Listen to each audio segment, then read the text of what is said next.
Electric vehicle electric కార్ల రంగంలో pioneer అయిన టెస్లా భారతదేశంలో మార్కెట్లోకి ఎంటర్ కావాలని చాలా కాలంగా ప్రయత్నం చేస్తోంది. ప్రయత్నం కాదు, ఒక రకంగా లాబింగ్ చేస్తోంది.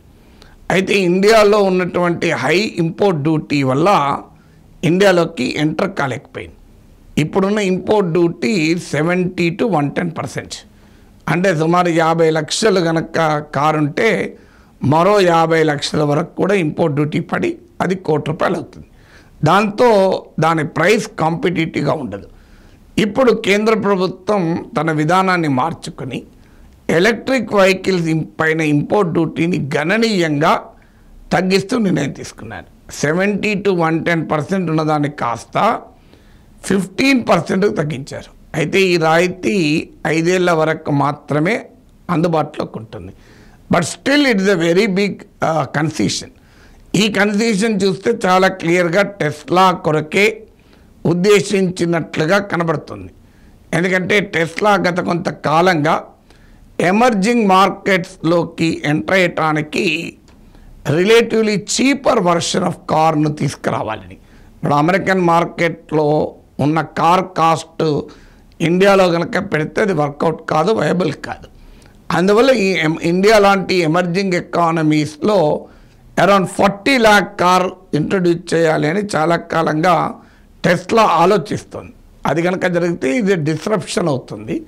ఇప్పటికీ లగ్జరీ కార్ సెగ్మెంట్లో ఎలక్ట్రిక్ వెహికల్స్ వాటా కేవలం 6%. ఇప్పుడు ఆల్రెడీ లగ్జరీ సెగ్మెంట్లో ఉన్న బెంజ్, ఆర్డీ, అలాగే మీకు ఈ కార్లకు పెద్ద BMW లాంటి కార్లకు భారీ కాంపిటీషన్ అవుతుంది. 40 లక్షల టెస్లా ఎలక్ట్రిక్ కార్. ఎందుకంటే టెస్లా ఉన్నటువంటి బ్రాండ్ ఇమేజ్ అట్లాంటిది. సో అందువల్ల ఇప్పుడు ఈ ఇంపోర్ట్ డ్యూటీ తగ్గించడం వల్ల త్వరలో భారతదేశంలోకి 40 లక్షల టెస్లా కారు ఎంటర్ అయ్యే అవకాశం కనబడుతుంది. అఫ్కోర్స్ ఈ రాయితీలకు కొన్ని క్యావియట్స్ అంటే కండిషన్స్ ఉన్నాయి. ఇప్పుడు ఉదాహరణకు కనీసం మన దేశంలో $500 మిలియన్ ఇన్వెస్ట్మెంట్ చేయాలి. అంటే సుమారు 4,150 కోట్లు ఇన్వెస్ట్మెంట్ చేయాలి 3 ఏళ్లలోపు. అలాగే 30% వరకు లోకల్ వాల్యూ అడిషన్ ఉండాలి, అంటే దేశీయ ఉత్పత్తుల్ని వాడాలి. అలాగే 8,000 కార్ల వరకు మాత్రమే ఈ రాయితీ అందుబాటులోకి ఉంటుంది. సో ఇలాంటి కండిషన్స్ ఉన్నప్పటికీ కూడా ఎలక్ట్రిక్ వెహికల్ రంగంలో భారీగా ఇన్వెస్ట్ చేసి ఇండియాలో భారత ప్రభుత్వం కోరినంత స్థాయిలో ఇన్వెస్ట్ చేస్తానికి వైబుల్ కాదని టెస్లా అనుకుంది. తక్కువగా ఇన్వెస్ట్మెంట్ చేస్తే రాయితీలు ఇవ్వటానికి కేంద్ర ప్రభుత్వం సిద్ధపడలే. అక్కడ భారత ప్రభుత్వానికి టెస్లాకు మధ్య చర్చలు ప్రతిష్టంభనలో పడ్డాయి. భారీ ఇన్వెస్ట్మెంట్ చేస్తానని ముందుకొస్తేనే మేము రాయితీలు ఇస్తాము అని కేంద్ర ప్రభుత్వం ఇండికేషన్ పంపింది. అంత స్థాయిలో ఇన్వెస్ట్ చేస్తే వైబుల్ కాదు అని టెస్లా భావించింది.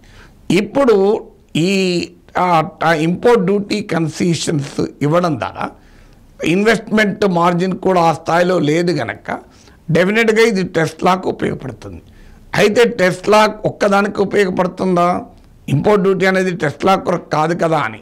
కానీ ఈ రకమైన మార్కెట్ సెగ్మెంట్లో ప్లేయర్స్ లేరు. ఒక చైనాకు సంబంధించిన BYD అనే కంపెనీ ఇటీవల కాలంలో ఇవాళ మింట్లో వచ్చిన రిపోర్ట్ ప్రకారము 2023లో టెస్లాను కూడా దాటింది, కాంపిటీటర్గా ఎమర్జ్ అయింది. అయితే చైనా కంపెనీ ఇండియాలోకి ఎంటర్ కావాలంటే మనందరికీ తెలుసు చాలా కండిషన్స్ ఉంటాయి. అఫ్కోర్స్ ఫారిన్ డైరెక్ట్ ఇన్వెస్ట్మెంట్ ఈ రంగంలో ఆటోమేటిక్ రూట్, అంటే ఎలాంటి అనుమతులు లేకుండా రావచ్చు. కానీ చైనా వరకు వచ్చే వరకు మినహాయింపు ఎక్సెప్షన్ ఉంటుంది. చైనా కంపెనీలు ఇండియాలో పెట్టుబడులు పెట్టాలంటే కేంద్ర హోంమంత్రిత్వ శాఖ అనుమతి ఉండాలి.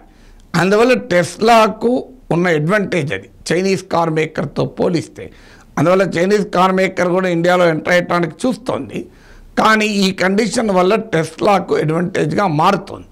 అందువల్ల టెస్లా భారతదేశంలో రోడ్లపైన త్వరలో చాలా పెద్ద సంఖ్యలో కనబడే అవకాశం కనబడుతుంది. ఎందుకంటే 40 lakh కార్ ఎక్కడ ప్రైస్ సెగ్మెంట్లోకి ఎంటర్ అయితే ఖచ్చితంగా టెస్లాకున్న బ్రాండ్ ఇమేజ్ రీత్యా భారీగా డిమాండ్ ఉంటుంది.